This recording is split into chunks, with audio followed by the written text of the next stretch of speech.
2024 तक भारत को $5 ट्रिलियन की इकोनॉमी बनाने के संकल्प को सिद्ध करने में जुटे हैं। फेंको फेंको अपनी पूरी शक्ति के साथ फेंको। 2025 में $5 ट्रिलियन की अर्थव्यवस्था के निर्माण में योगदान देने के लिए समर्थ है, सक्रिय है। यही नहीं, अभी और सुनिए। 2027 तक इस देश की इकोनॉमी को $5 ट्रिलियन की इकोनॉमी बनाना। तो भैया देखा, 18 घंटे कड़ी मेहनत करने के बाद भी देश 2024 तक 5 ट्रिलियन इकोनॉमी वाला देश नहीं बन पाया। इसीलिए एक बार फिर दिन और तारीख बढ़ा दिया गया। लल्लन भैया, यही सब सुनकर तो कल से मेरे दिमाग में बाबा भटकनाथ की एक कविता घूम रही है। कि उम्मीदों को तोड़कर वो बार बार कर देता है निराश, कि उम्मीदों को तोड़कर वो बार बार कर देता है निराश, और पहले देता था चूरन अब दे रहा है च्यवनप्राश।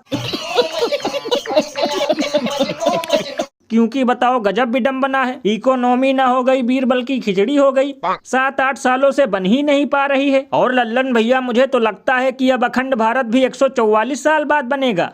क्योंकि बताओ महंगाई 7वें आसमान पर पहुंच गई है, आटे से लेकर पराठे तक पर जीएसटी लूट रहे हैं, और दिन की बिजली का रेट अलग और रात की बिजली का रेट अलग वसूलने की तैयारी चल रही है। लेकिन फिर भी अर्थव्यवस्था केवल गर्त व्यवस्था बनी हुई है।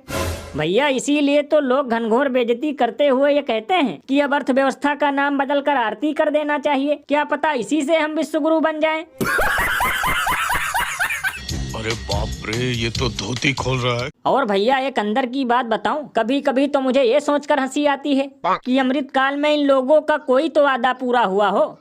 बताओ, हवाई चप्पल वालों को हवाई जहाज में बिठाने की गारंटी देते हैं तो भुखमरी चांद के पार पहुंच जाती है।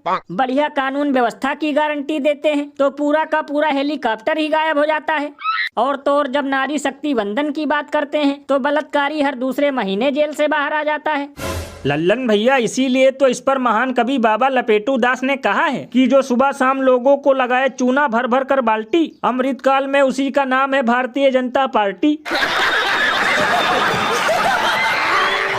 और अभी तो रुको, क्लाइमैक्स अभी बाकी है। अभी हम पॉन्टून पुल 7 के पास खड़े हैं और नीचे एक पाइपलाइन आपको दिख रही है, और वहीं बगल में आप देखेंगे लोग स्नान कर रहे हैं।